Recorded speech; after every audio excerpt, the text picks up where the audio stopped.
Last lecture में हमने क्या पढ़ा था? लास्ट लेक्चर में हमने इलेक्ट्रिक डायपोल की इलेक्ट्रिक फील्ड के बारे में पढ़ा था किसी पॉइंट पे।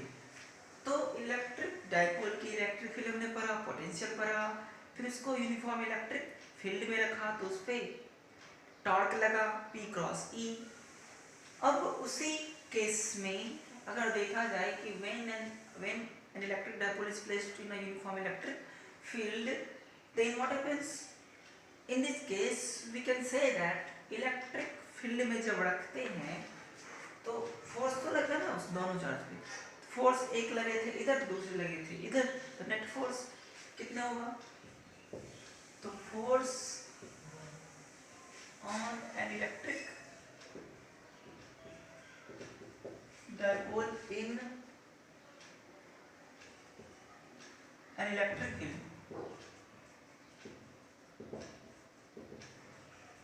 इलेक्ट्रिक फील्ड में जब रखेंगे तो उस पे फोर्स कितने आएगी, ये चीजें हमें देखना है, बस समझ लेना है। This is electric field in this direction, this is dipole, this is centre, this is A and this is a centre plus Q and minus q.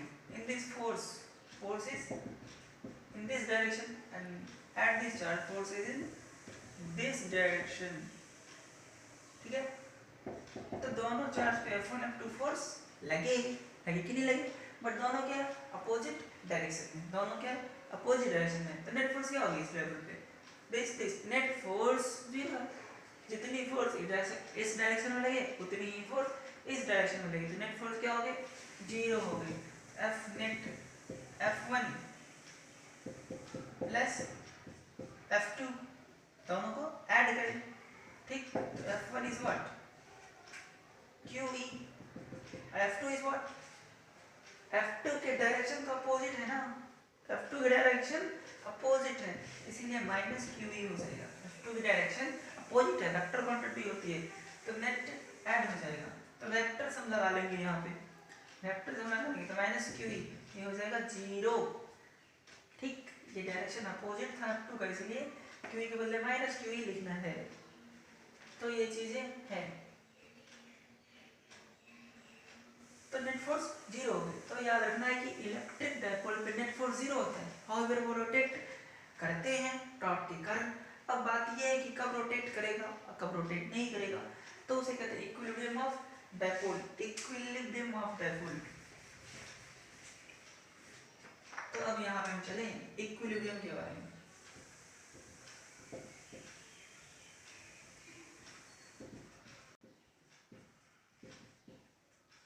तो कब इक्विलिब्रियम मतलब क्या? इक्विलिब्रियम मतलब कि कब वो स्टेबल रहेगा, कब वो अनस्टेबल रहेगा। तो ये चीजें अब गौर से देखो, हमारे पास कितने फॉर्मूले, मतलब कौन से फॉर्मूले थे पोटेंशियल एनर्जी के? पोटेंशियल एनर्जी के फॉर्मूले थे P डॉट E, ये थे ना, यानी कि minus PE cos theta, if theta zero then potential energy cos 0 1, तो माइनस P मिनिमम हो गया, ये तो मिनिमम है ना, माइनस लगा minimum, and when theta 180 degree, theta 180 degree, when theta 180 degree is potential energy what? Minus PE cos 180, cos 180 minus 1, minus plus P. This is maximum potential energy, this is minimum potential energy, this is maximum potential energy। इस case में अब ये देखो, ये theta था ना, ये theta, when this theta is 0, positive charge is in this direction, negative charge is in this direction, then at this charge force will be in this direction and at this charge force will be in this direction। कोई rotation होने वाले नहीं होता है, तो minimum potential energy जहाँ पे होती है वहाँ पे तो कोई रोटेशन होता ही नहीं। जैसे कि मैं कोई चीज़ को ग्राउंड पे रख दूँ, मिनिमम पोटेंशियल एनर्जी है, तो ग्राउंड पे रखा है तो रखा है, कोई दिक्कत नहीं है, वहाँ से कहीं जा भी नहीं सकता। अगर वो गिरेगी भी तो कहाँ गिरेगी? ग्राउंड पे गिरेगी। लेकिन अगर किसी हाइट पे यहाँ पे तो कुछ पोटेंशियल एनर्जी तो है यहाँ पे, यानी वहाँ से तो ग्राउंड से तो यहाँ मैक्सिमम है, तो छोड़ूंगा तो वो पोटेंशियल एनर्जी काइनेटिक में चेंज हो जाएगा। लेकिन ग्राउंड पे ऐसा कुछ होने वाले नहीं है, तो जहाँ मिनिमम पोटेंशियल एनर्जी होती है वहाँ पे कुछ उसको स्पीड मिलने वाले नहीं होते, बट यहाँ पे मैक्सिमम है, यहाँ से छोड़ा जाए तो पोटेंशियल एनर्जी कुछ में चेंज हो जाएगा। तो ये मिनिमम मैक्सिमम की बात हुई। तो अब बात करते हैं इक्विलिब्रियम की। तो इक्विलिब्रियम में ये लिखा है इलेक्ट्रिक फील्ड इधर, ठीक, इलेक्ट्रिक फील्ड इस डायरेक्शन में, डायपोल ऐसे मान लो,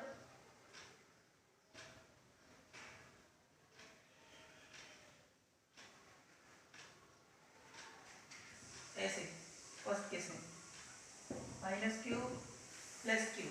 तो एफ नेट क्या है इस केस में, एफ नेट क्या है in this case, F net zero and torque भी जीरो, टॉर्क भी जीरो और एफ नेट भी जीरो। इस केस में कोई रोटेशन होने वाले नहीं है, कोई रोटेशन इफेक्ट नहीं होगा, क्योंकि ये इधर फोर्स लगेगा, इस पे इधर फोर्स लगेगा, तो फोर्स भी नेट जीरो है, टॉर्क भी नेट जीरो है। तो ये हुए। अब नेक्स्ट फिगर, नेक्स्ट फिगर है हमारे, लेट अस सपोज इसको हमने क्या किया, थोड़ा रोटेट कर दिया। क्या करूंगा, थोड़ा रोटेट कर दूंगा, तब क्या होगा, तो मान लो इसको रोटेट करूंगा, यानी तो इसको पहले उल्टा करूंगा, this is this direction, this is in this direction, let us suppose this plus q and this minus q, बीच में सेंटर है, प्लस क्यू इधर माइनस क्यू इधर। अब दिमाग लगाओ कि इस पे फोर्स किधर, इस पे फोर्स किधर, इस पे फोर्स इधर, इलेक्ट्रिक फील्ड के डायरेक्शन में होगा या नहीं, ये इलेक्ट्रिक फील्ड के डायरेक्शन है। On positive charge force will be in this direction, on negative charge force will be in this direction.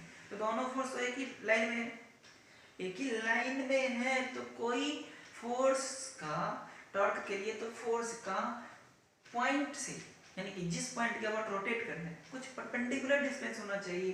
तो इस फोर्स का पॉइंट के लाइन में ही है, पॉइंट ऑफ जो रोटेशन है, ठीक, उसी के लाइन में तो फोर्स लगे, तो रोटेशन तो होगा नहीं।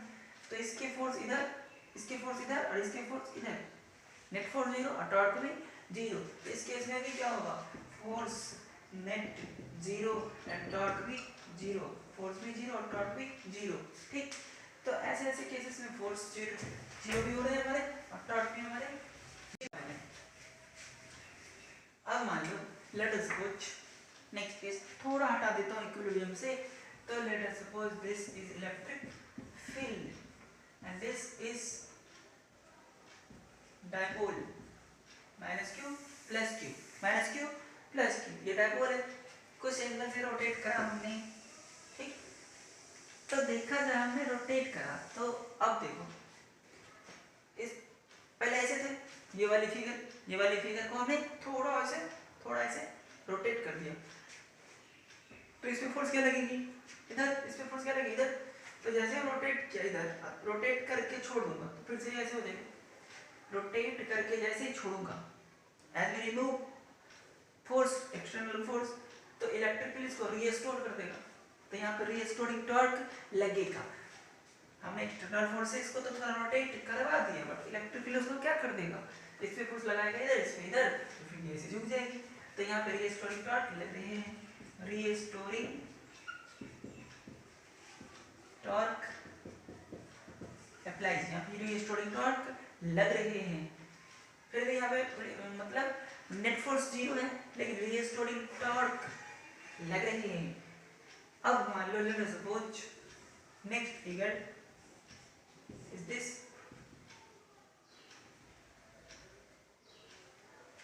अब नेक्स्ट में इसको भी अपोजिट करते हैं, प्लस क्यू माइनस क्यू को अपोजिट करते हैं।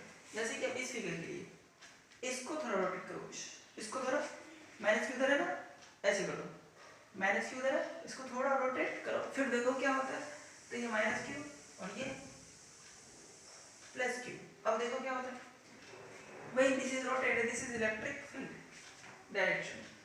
तो इस पे फोर्स किधर है, नेगेटिव चार्ज है, the direction of force will be in the opposite of the electric field. तो इस पे फोर्स इधर और इस पे फोर्स इधर, इस पे फोर्स इधर लगेगा और इस पे फोर्स इधर लगेगा, लगेगा कि नहीं, इस वाले में इधर और इस वाले में इधर, वही Q इंटू E, कितने फोर्स Q इंटू E, क्योंकि हम पहले ही बार बार लिखने की कोई जरूरत नहीं, Q इंटू E इधर, Q इंटू E इधर, इस इंटू E इधर, इस पे q इंटू ई इधर। अब देखो हमने जो थीटा से रोटेट करा था, कभी ये रीस्टोर कर पाएगा क्योंकि इस पे इधर और इस पे इधर, ये तो और थीटा को बढ़ा ही देगा। तो रीस्टोरिंग टॉर्क नहीं लग रहे हैं, not restoring torque acts, no restoring torque acts, क्योंकि इस पे फोर्स इधर लगे हैं, इस पे फोर्स इधर लगे हैं, तो कभी ये वापस अपने प्रीवियस पोजीशन पे आने वाले नहीं है। थोड़ा रोटेट कर दो कि और वो रोटेशन करने लगेगा, यानी कि when in this condition, when there is in this condition, if we increase anti-clockwise angle, then no restoring torque acts. तो जहाँ पे restoring torques act होते हैं तो उसे कहते हैं कौन सी, स्टेबल इक्विलिब्रियम। तो ये हो गया हमारे स्टेबल इक्विलिब्रियम, ये हो गया हमारे स्टेबल इक्विलिब्रियम, पूरा लिख लेना। ये हो गया हमारे अनस्टेबल, क्योंकि वापस उस जगह पे आने वाले नहीं है, वापस यहाँ अगर छोड़ूं तो वापस आ जाएगा। अगर कहीं से छोड़ने पे फोर्स को वापस आ जाए तो उसे कहेंगे स्टेबल इक्विलिब्रियम। नहीं वापस आएगा यहाँ पे तो वापस आने वाले है नहीं, तो ये हो जाएंगे अनस्टेबल इक्विलिब्रियम। तो इसको कहेंगे अनस्टेबल इक्विलिब्रियम, मतलब इक्विलिब्रियम। तो ये स्टेबल इक्विलिब्रियम, अनस्टेबल इक्विलिब्रियम कब, net force zero, already force net हमेशा जीरो है, बट किसी केस में टॉर्क नहीं लग रहा है और किसी केस में टॉर्क लग रहा है, किसी केस में रीस्टोरिंग लग रहा है, किसी केस में रीस्टोरिंग नहीं लग रहा है, किसी केस में स्टेबल है, किसी केस में अनस्टेबल है। तो ये चीजें था जब हम किसी डायपोल को इलेक्ट्रिक फील्ड में रखते हैं तो उसकी छोटी छोटी कॉन्सेप्ट्स, तो नोट कर लो इसे। अब हमारे पास टॉपिक है इलेक्ट्रिक फील्ड लाइंस। तो चलो उसे पढ़ते हैं। इलेक्ट्रिक फील्ड लाइन क्या होते हैं? इलेक्ट्रिक फील्ड लाइंस, हमें इलेक्ट्रिक फील्ड के बारे में पढ़ता है, फिर लाइंस के बारे में पढ़ेंगे। जब भी इलेक्ट्रिक फील्ड होते हैं तो कुछ उसके लाइंस के रूप में इलेक्ट्रिक फील्ड को डिनोट करते हैं, that is electric field lines. अब ये कैसे होते हैं? तो ये इमेजिनरी लाइन है जो दिखाई नहीं देती, एक इमेजिनरी लाइन या कर्व है जो दिखाई नहीं देते, और ठीक है दिखाई नहीं देते तो फिर कहाँ से निकलते हैं और कहाँ पे खत्म होते हैं? तो पॉजिटिव चार्ज से ओरिजिनेट होते हैं and ends at negative charge. Originate होते हैं पॉजिटिव चार्ज से, एंड होते हैं नेगेटिव चार्ज पे। अब ये जो कर्व है, अब कर्व है तो किसी भी पॉइंट पे कर्व पे अगर टेंजेंट खींचा जाए, the direction of tangent is the direction of net electric field. अगर उस कर्व पे हम किसी भी पॉइंट पे टेंजेंट खींचें, then that tangent will give the direction of electric field, net electric field at that point. तो ये होते हैं electric field line, and electric field line is a curve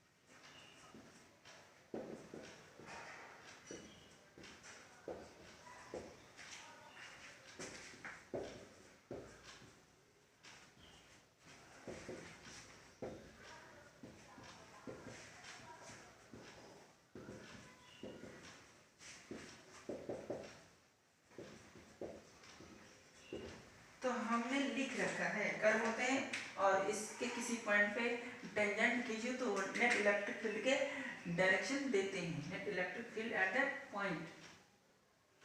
ठीक, तो ये चीजें होते हैं। ठीक, तो ये नेट इलेक्ट्रिक फील्ड देता है कौन? टेंजेंट का direction, gives a net electric field at that point. चलो, तो मान लो पॉजिटिव चार्ज है, चलो पॉजिटिव चार्ज है, नेगेटिव चार्ज है, ठीक, पॉजिटिव नेगेटिव, पॉजिटिव चार्ज से इलेक्ट्रिक फील्ड लाइन ओरिजिनेट होते हैं एंड नेगेटिव चार्ज पे की तरफ आते हैं। पॉजिटिव चार्ज से ओरिजिनेट होते हैं और नेगेटिव चार्ज के पे इंड होते हैं।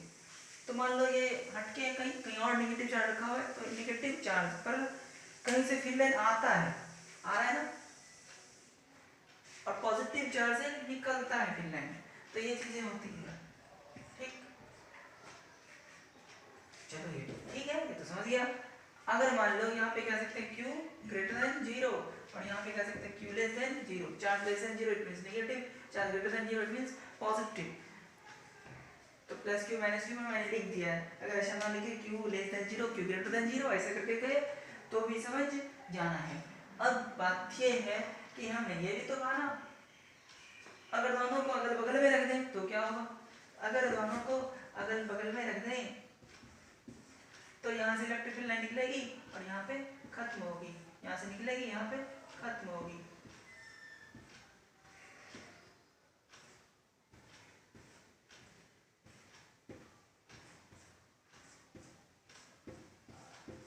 यहाँ से पूरा निकल ले और यहाँ पे आ रहे हैं।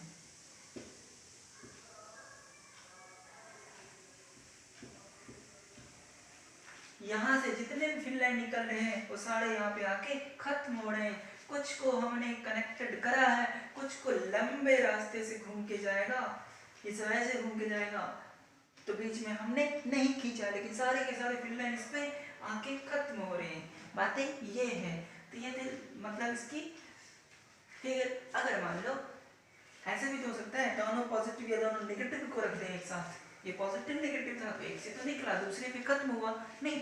अगर हम दोनों पॉजिटिव वाले को अगल बगल में रख लें, दोनों पॉजिटिव को ही रख लें तो क्या हो सकता है, तो दोनों पॉजिटिव को अगर रख लें तो फील्ड लाइन तो पॉजिटिव से निकलते ही हैं, यहाँ से निकलेगा तो फील्ड लाइन निकलेगा, तो ये अपनी एरिया में नहीं मिलेगा, दोनों तो अपनी फील्ड लाइन निकालेगा, अपने से दूर भेजेगा, तो यहाँ से आगे खत्म तो होने वाले नहीं, यहाँ से यहाँ पे तो खत्म नहीं होगा, इस बार रिपल्सन होगा फील्ड लाइन के बीच। अपोजिट रहते हैं तो फील्ड लाइन की अट्रैक्शन हो जाती है, बट यहाँ पे दोनों सेम है तो फील्ड लाइन ऐसे रिपल्सन करेंगे, इसकी ऐसे कभी भी किस दोनों की फील्ड लाइन टच करने वाले नहीं है।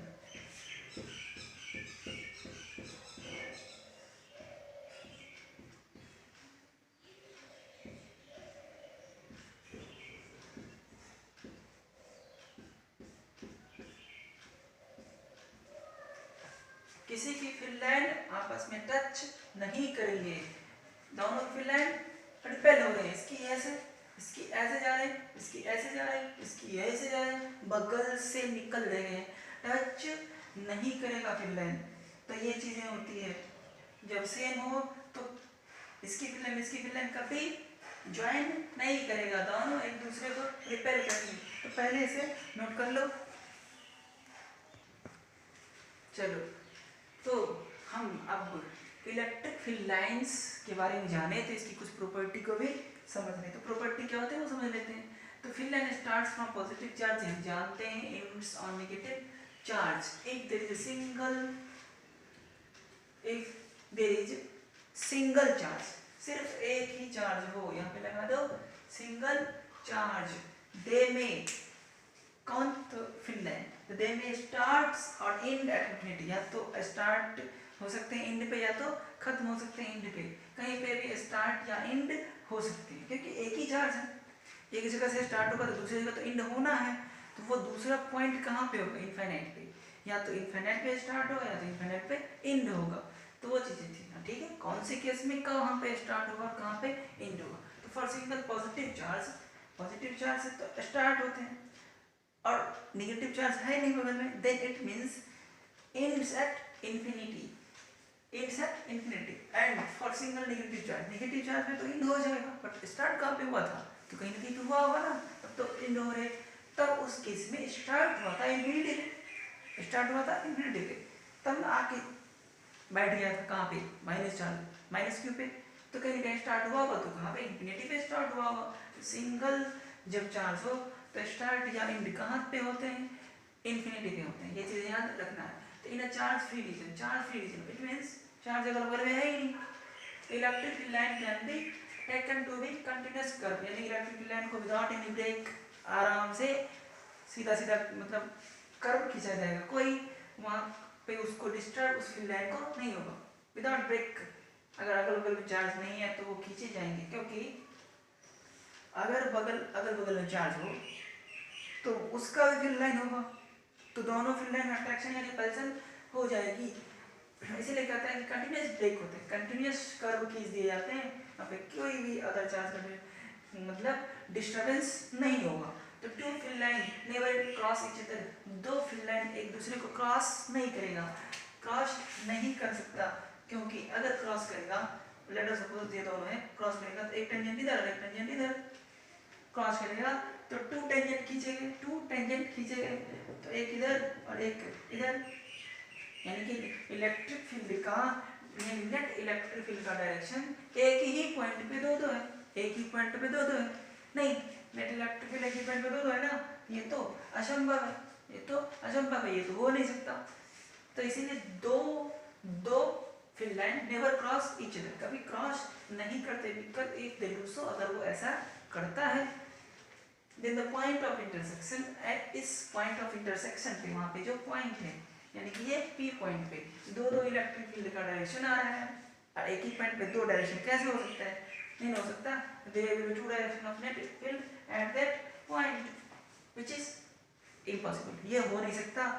फिर for the electric field lines do not form any closed loop, ये क्लोज्ड लूप में नहीं होते हैं, एक जगह से निकला दूसरी जगह पे खत्म हो गया, अगर वापस भी वहां पे आता तो क्लोज लूप बनता, लेकिन ऐसा नहीं होता है, क्लोज लूप पे नहीं होते, एक जगह से स्टार्ट होते हैं, intersect another point, it means another charge, this follow conservative nature. Conservative nature मतलब कि इसके अंदर इलेक्ट्रिक फील्ड के अंदर अगर वर्क करता है तो फाइनल और इनिशियल पॉइंट पे ही डिपेंड करता है, मतलब पाथ पे डिपेंड नहीं करता, ये हम जान चुके हैं। तो वही है, this follow the conservative nature of electric field, यानी इलेक्ट्रिक फील्ड लाइन इस फॉलो कंजर्वेटिव नेचर को फॉलो करते हैं, इसे नोट करो, ठीक। तो हमने फोर प्रॉपर्टी फील्ड लाइन की पढ़ी, और दो ऐड करते हैं कि और वो दो क्या होते हैं। तो देखो कि जहां पे फील्ड लाइंस क्लोजर हो, फील्ड लाइंस जहां पे क्लोज हो तो वहां पे इलेक्ट्रिक फील्ड ज्यादा होते हैं। Let us suppose this at A and B, ये दो पॉइंट है, तो फील्ड लाइंस क्लोजर है ए पे, field line electric field line curve जो है क्लोजर नजदीक में है, अभी भी देखो कितने सेपरेटेड है। तो जहाँ पे फील्ड लाइंस नजदीक होते हैं वहाँ पे इलेक्ट्रिक फील्ड ज्यादा होते हैं, इट मींस जहाँ पे डेंसिटी ज्यादा हो, जहाँ पे डेंसिटी ज्यादा हो वहाँ पे फील्ड ज्यादा होते हैं, जहाँ पे डेंसिटी कम हो वहाँ पे फील्ड कम होते हैं। डेंसिटी मतलब कि कम एरिया से ही ज्यादा फील्ड लाइन क्रॉस कर जाना, कम एरिया से ही ज्यादा फील्ड लाइन क्रॉस कर जाना। तो फिफ्थ में हो गया हमारे electric field is more where field line is, the density of field line is more, electric field is more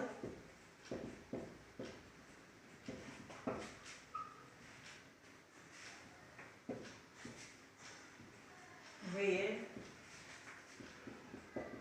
density of electric field line is more,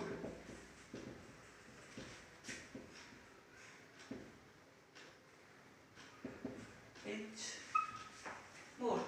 तो यहाँ पे इलेक्ट्रिक फील्ड कहाँ ज्यादा होगी, यहाँ पे E A, इस फिगर के लिए इलेक्ट्रिक फील्ड A पे ज्यादा होगी B से, क्योंकि field lines are closer at A। Sixth में है कि फील्ड लाइन किसी चार्ज से कितना निकलेगा, इसकी भी तो मतलब बातें होनी चाहिए कि भाई ठीक है कितने कूलम से कितने फील्ड लाइन निकलेगा, तो ये डिपेंड करता है कि कितना कूलम है, ये डिपेंड करता है कितने कूलम है, यानी कि number of field line, number of field line directly proportional to the charge. Charge जितनी रहेगी, जितना ज्यादा रहेगा उतना ज्यादा फील्ड लाइन निकलेगा, जितना कम चार्ज रहेगा उतना कम फील्ड लाइन निकलेगा। तो number of field line, number of electric field line या field line, number of field lines are proportional to the magnitude of charge,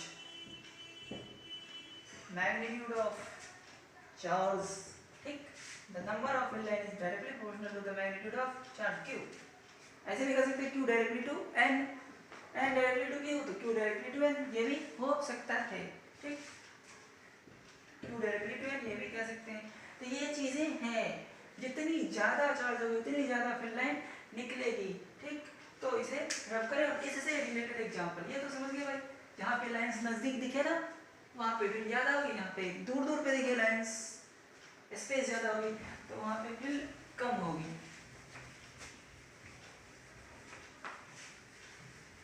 तो 6 प्रॉपर्टी से हम एक अभी एग्जांपल देते हैं। तो एग्जांपल में ऐसे मान लो कि ये एक फिल लाइन है, प्लस क्यू है, माइनस क्यू है, Q1 कर दो, Q2 कर दो, अलग अलग होगा ना, बराबर होगा तब तो सेम हो जाएंगे, जितनी ऑरिजिनल होगी उतनी एंड होगी। तो चलो यहाँ से कुछ फिल लाइन निकले, यहाँ पे खत्म हो गई।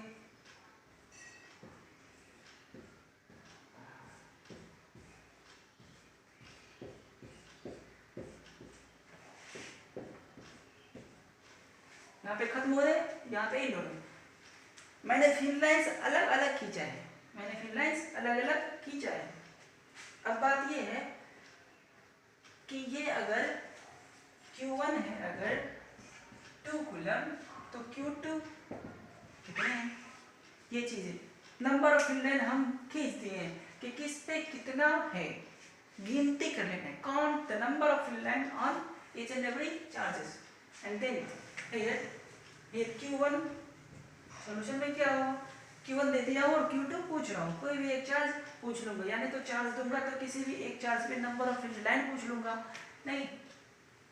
तो ये चीजें Q1 दिया तो Q1 डायरेक्टली होगा इसका, इसके फिल लाइन की, Q1 डायरेक्टली होगा इसके फिल लाइन की N1 की, और Q2 डायरेक्टली होगा N2 की, इसकी नंबर फिल लाइन N1 मान लेता हूँ और इसकी नंबर फिल लाइन N2 मान लेता हूँ, हालांकि दोनों ही पता है। N1 कितने गिनती कर लो, 1 2 3 4 5 6 7 8, number of field line in this 8 है, जितनी ओरिजिनेट हो रही है वही तो 8 है ना, 1 2 3 4 5 6 7 8। हाँ तो चलो Q1 की कितनी ओरिजिनेट हो गए 8, ठीक, और Q2 पे कितनी आ रहे हैं 2 3 5 फिल लाइन आ रहे हैं, तो नंबर ऑफ फिल लाइन 5 है उसकी, ठीक। तो यहाँ पे Q2 निकालना है, तो एक कांस्टेंट कोई ना कोई तो आएगा ना, तो Q1 में Q2 N1 में N2, ये हटेगा तो कुछ ना कुछ कांस्टेंट आएगा। तो जब इसको डिवाइड करते हैं तो ये क्या होता है, Q1 में Q2 नीचे लिखना, Q1 में Q2 this is N1 by N2, proportionality Kn1 Kn2 cancel out हो गए, तो ऐसे लिखे जाते हैं Q1 में Q2 N1 by N2, we know Q1 is this, Q1 is 2 coulomb, Q2 is don't know, N1 is 8, N2 is 5, now we came to know Q2 is 10 by 8, it means इसको cancel out कर लो, 2 4 जा तो 5 by 4, Q2 equal to 5 by 4 coulomb. अब गौर से देखो कि कौन ज्यादा था, Q1 ज्यादा है Q2 ज्यादा, Q1 था 2 कूलम, तो फिर लाइन क्या ज्यादा निकल रहे ना, और Q2 है कितने 1.25, तो देखो भाई कम इलेक्ट्रिक फिल लाइन आ रहे हैं। अगर दोनों इक्वल होता, चार्जेस दोनों इक्वल होता तो दोनों 1 कैंसिल आउट होकर 1 हो जाता, तो number of field line same हो जाता, number of field line same हो जाता है यहाँ से। अगर चार्जेस बराबर हो तो फिल लाइन क्या हो जाएगा, इफ नेक्स्ट नॉट के लिए if Q1 equal to Q2 then number of field line equal होगा, ठीक, दोनों चार्जेस अगर इक्वल हो, दोनों चार्जेस अगर इक्वल हो तो फिल लाइन क्या होगी equal, Q1 equal to Q2, N1 equal to N2। तो ये थे हमारे फिल लाइन से रिलेटेड प्रॉब्लम, तो इसे सॉल्व कर लो। हाँ एक चीज और यहाँ पे ध्यान देना है, Q2 इतने मैग्नीट्यूड ना, लेकिन वो Q2 है क्या, नेगेटिव या पॉजिटिव, तो वहाँ पे माइनस है ना, तो माइनस लगा देना है, ये तो नॉर्मल सी बात है। मैग्नीट्यूड दिस है, तो इसकी नेचर भी तो बतानी पड़ेगी, माइनस प्लस नेचर क्या है, नेचर नेगेटिव है, पहले से दे रखा है, तो ये चीजें हैं। वैसे भी नहीं दिया रहता है, फिल लाइन खत्म हो रहे हैं वहाँ पे, एंड हो रहे हैं किसी चार्ज पे, that means less than 0, it means negative, ठीक। चलो नेक्स्ट टॉपिक हमारे पास इलेक्ट्रिक फ्लक्स। अब ये क्या है, ठीक, चलो कोई सरफेस है, जैसे ये बोर्ड है, इधर से इलेक्ट्रिक फील्ड लाइंस जा रहे हैं, तो किसी पर्टिकुलर एरिया से अगर मैं कहूँ इतने एरिया से, इतने एरिया से जितनी नंबर ऑफ फील्ड लाइन जितनी इस एरिया से क्रॉस कर जाए, that will be electric flux. किसी सरफेस से, इट मींस किसी सरफेस से नंबर ऑफ फील्ड लाइन जितना क्रॉस कर जाते हैं, दैट इज इलेक्ट्रिक फ्लक्स। तो इसको हम ऐसे कह सकते हैं कि number of field line passing through a surface, तो वो चीज होती है फ्लक्स। तो number of field line passing through a surface, then it is called electric flux. Number of field lines, कौन सी electric field lines, number of field lines crossing through a surface, number of field lines crossing through a surface is called an electric flux या flux of electric field। 5 से denote करते हैं इसको, this is 5 से denote करते हैं, ठीक, 5 हो गया। चलो बहुत बढ़िया। अब इसको हम कैसे फॉर्मूले बनाएं, कैसे फॉर्मूले बनाएं? तो फ्लक्स का मैग्नीट्यूड होता है flux electric field into area, इलेक्ट्रिक फील्ड इनटू एरिया। तो फ्लक्स होते हैं इलेक्ट्रिक फील्ड इनटू एरिया, वो भी क्या, dot product, electric field area का डॉट प्रोडक्ट होते हैं। तो फ्लक्स 5 होते हैं इलेक्ट्रिक फील्ड इनटू एरिया। तो छोटा सा फ्लक्स d5, इलेक्ट्रिक फील्ड, छोटा सा एरिया ds।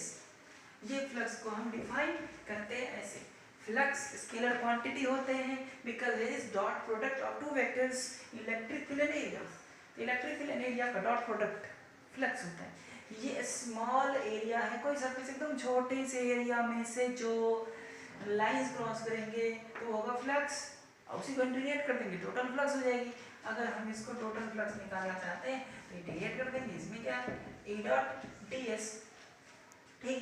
अगर मान लो किसी कंडीशन में फ्लक्स ऐसे भी यहाँ से इलेक्ट्रिक कांस्टेंट हो, इलेक्ट्रिक फील्ड कांस्टेंट हो, ds ये पूरा ऐड होके एरिया हो जाए, तो E डॉट a या E डॉट s, ऐसा मतलब एरिया, मतलब एरिया, ये भी हो सकते हैं, ये भी हो सकते हैं, ये सब चीजें होगा।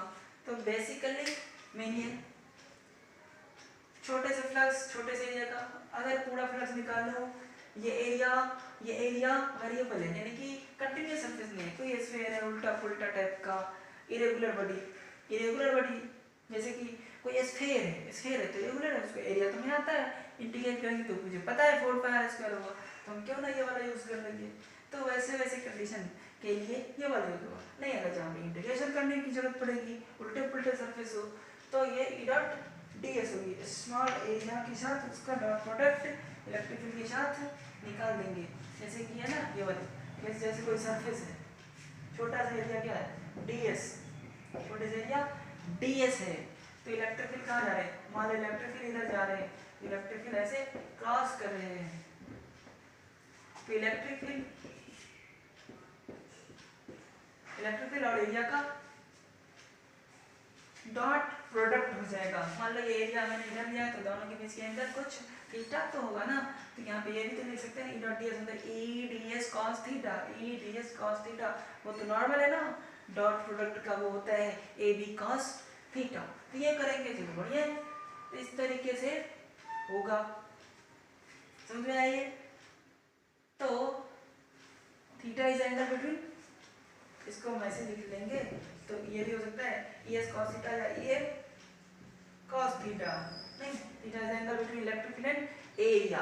अब बात ये है कि एरिया किसी सरफेस की किस डायरेक्शन में होता है, डायरेक्शन ऑफ एरिया किधर होता है, थीटा क्या पता है ना, theta is angle between area vector and electric field, theta angle between electric field and area vector electric field के बीच की एंगल है। अब एरिया का डायरेक्शन होता किधर भाई, ये भी तो समझ लें।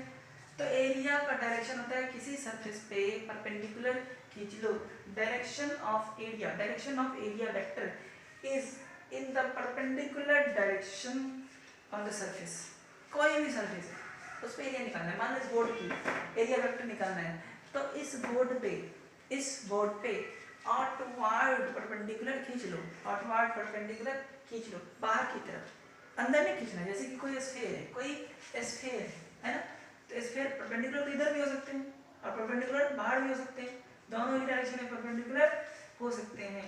तो हमें वो सरफेस लेना है जो हमारी तरफ पड़े, हमारे साइड में।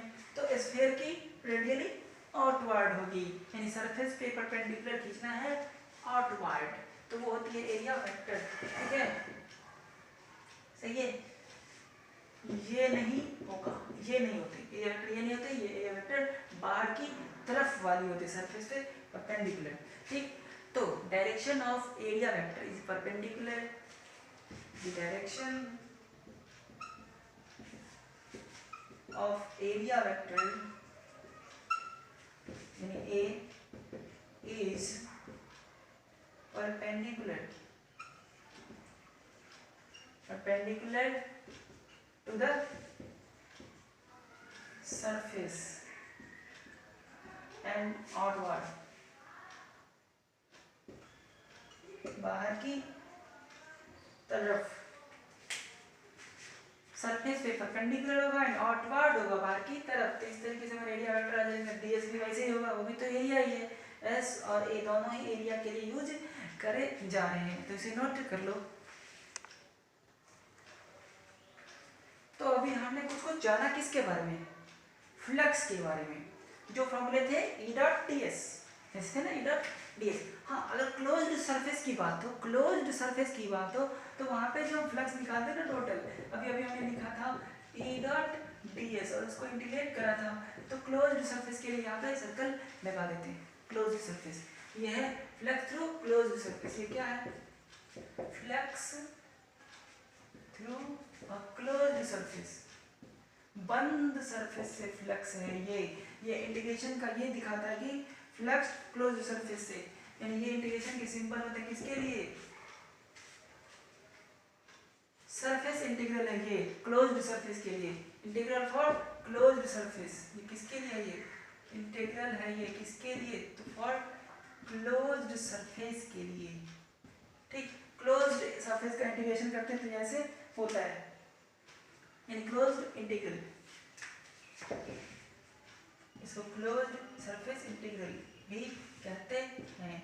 तो इसमें तो नॉर्मल सी बात है, ये सब जानना। क्लोज कर दो इंटीग्रेशन को, तो क्लोज सरफेस इंटीग्रल, अगर यहाँ पे एल लगा देता हूँ, एल तो लाइन इंटीग्रल हो जाता है, इसे कहते हैं लाइन इंटीग्रल। ये सब चीजें नॉर्मल है, बंद कर दूँ तो क्लोज इंटीग्रल। तो ये चीजें हैं, हाँ ठीक, ये चीजें हैं, तो इसे नोट कर लो।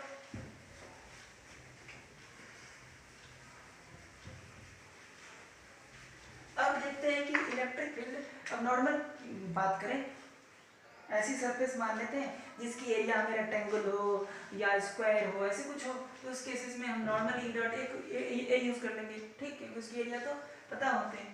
तो हमें ये भी पता है कि फ्लक्स होते हैं। हाँ, एक और बात, फ्लक्स स्केलर क्वांटिटी होते हैं, फ्लक्स स्केलर क्वांटिटी होते हैं, ये आपको पता होनी चाहिए। ये क्या होता है, स्केलर क्वांटिटी, क्योंकि डॉट प्रोडक्ट से बना हुआ है। ठीक है, डॉट प्रोडक्ट से बना हुआ है, तो इसे लिखिए, फ्लक्स होता है डॉट एरिया, यानी ई ए कॉस थीटा। अब एक्सप्लेनेशन करना शुरू करते हैं। Theta is 0, when theta equal to 0 degree, तो फ्लक्स कितना हो जाएगा, ई ए कॉस 0 तो 1 होते हैं ना, मैक्सिमम फ्लक्स होगा ये क्या है, मैक्सिमम फ्लक्स।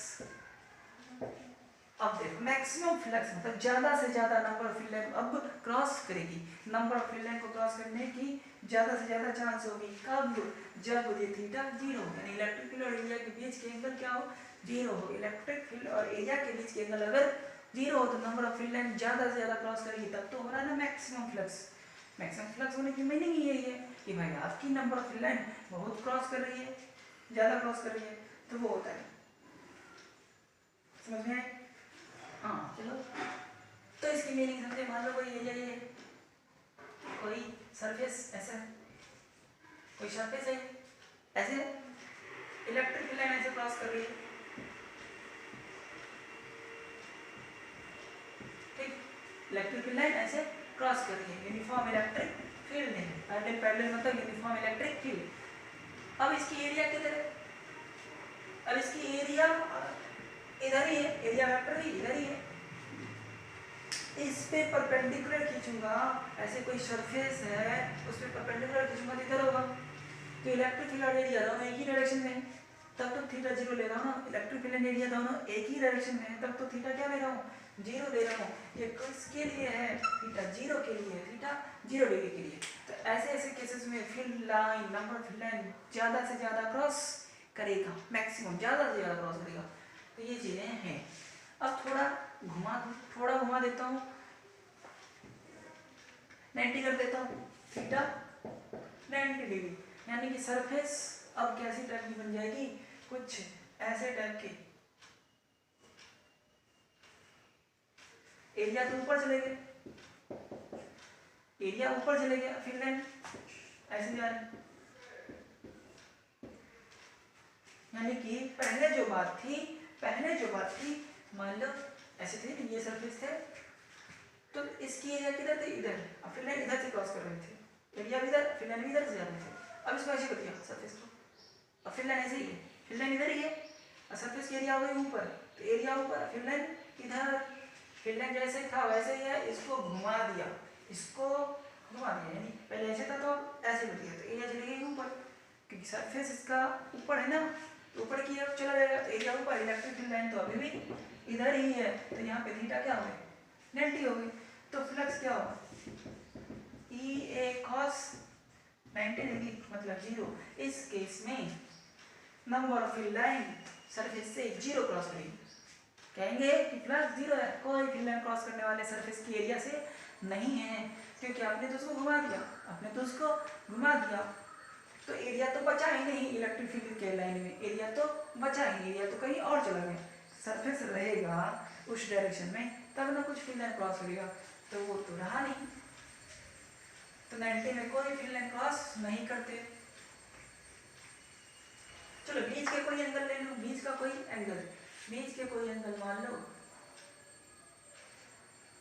ये है, चलो एरिया ले लेता हूँ, एरिया वेक्टर इधर है, और इलेक्ट्रिक फील्ड लाइन ऐसे जा रही है, ठीक, इलेक्ट्रिक फील्ड लाइन इधर जा रही है, और ये एरिया वेक्टर इधर है, कुछ तो बीच में है, कुछ थोड़ा सा, इस बार क्या है, पहले ऐसे था ना, ऐसे जा रहा था, फिर ऐसे कर दिया, एरिया इधर चली गई, अब इसे थोड़ा टेढ़ा करता, थोड़ा, तो इलेक्ट्रिक फील्ड इधर है, और एरिया कुछ ऐसे है, एरिया इधर, इलेक्ट्रिक फील्ड इधर, कुछ तो एंगल है ना, तो जब थोड़ा सा घुमाऊंगा, पूरा नहीं, परपेंडिकुलर नहीं करना, थोड़ा सा घुमा देना सरफेस को ऐसे, तो फील्ड लाइन इधर, एरिया इधर, थोड़ा सा घुमाने पे ऐसी कंडीशन बनी। अब ये थीटा पे डिपेंड है, कितनी थीटा है, 60, 30, 45, ये बीच की कुछ हो सकते हैं, तो ऐसे केस में फ्लक्स हुआ ई ए, और जो कुछ भी कॉस थीटा है वो, ये नॉर्मल केस के लिए हुआ। अब देखो जैसे जैसे थीटा, अब देखो 0 पे मैक्सिमम था, और 90 पे क्या होगा, मिनिमम, तो बीच में क्या हो रहा होगा, डिक्रीज हो रहा होगा, क्योंकि 0 से 90 की तरफ तो डिक्रीज हुआ, तो थीटा को जैसे जैसे इंक्रीज करते हैं फ्लक्स डिक्रीज होता है, थीटा इंक्रीजेस, फ्लक्स डिक्रीजेस। एक और केसेस, अगर हम थीटा 180 ले लें तब कैसी कंडीशन बनेगी, तो वो देख लें कि थीटा अगर 180 लिया जाए, तो क्या होगा, तो थीटा है कितना, 180 डिग्री, 180 डिग्री मतलब क्या, कि एरिया वेक्टर एरिया इलेक्ट्रिक फील्ड के बीच 180 डिग्री बनना है। चलो इस एरिया को और घुमा के इधर कर देना है, जस्ट पलटी लगा दो, तो ऐसा ही फिगर बनेगा, लेकिन समझ लो इसकी एरिया मैंने पलटी मार दिया, तो एरिया चली गई इधर, एरिया वेक्टर चली गई इधर, इलेक्ट्रिक फील्ड इधर ही है, इलेक्ट्रिक फील्ड इधर ही है, और एरिया वेक्टर इधर कर दिया, एरिया वेक्टर इधर है, जैसे कि समझू पहले ऐसे थे ना, ये हो गया 90 से घुमा दिया, अब ऐसे घुमा दिया, ऐसे ये सरफेस की एरिया किधर चली गई, इसके एरिया इधर, इलेक्ट्रिक फील्ड हमेशा इधर ही है, हमेशा एंटी इस डायरेक्शन ही है, एरिया इधर, इलेक्ट्रिक फील्ड इधर, थीटा कितने हो गए देखो ना, एंटी पैरेलल हो गए ना, 180 हो गए ना, सीधा 180 से घूम गया, 180 डिग्री हो गए, तो फ्लक्स क्या हो जाएगा, flux E A cos 180 degree, cos 180 कितने होते हैं, -1, तो ये होंगे -EA, तो फ्लक्स तो इस बार तो नेगेटिव में आ गई, यानी कि जैसे जैसे पहले क्या थे मैक्सिमम, फिर क्या हो गया 0, इसका मतलब कि 0 से भी माइनस में चले गए, मतलब धीरे धीरे थीटा इंक्रीज होने पर फ्लक्स डिक्रीज ही हो रहे हैं। तो ये चीजें हमें समझ में आया कि फ्लक्स ये होते हैं। अच्छा, इलेक्ट्रिक फील्ड एरिया का डॉट प्रोडक्ट, जैसे जैसे एंगल चेंज होती है वैसे वैसे नंबर ऑफ फील्ड लाइन का पास करने की कैपेसिटी चेंज होते हैं। जब इलेक्ट्रिक फील्ड और एरिया एक ही डायरेक्शन में होते, नंबर ऑफ फील्ड लाइन सबसे ज़्यादा क्रॉस करते हैं, ठीक। तो ये चीज़ें हैं, जब 90 हो जाए एरिया और इलेक्ट्रिक फील्ड के बीच की angle, then at that case number of field line is 0, कोई फील्ड लाइन वहाँ से क्रॉस नहीं करते, ठीक है। तो इसे नोट कर लो पहले।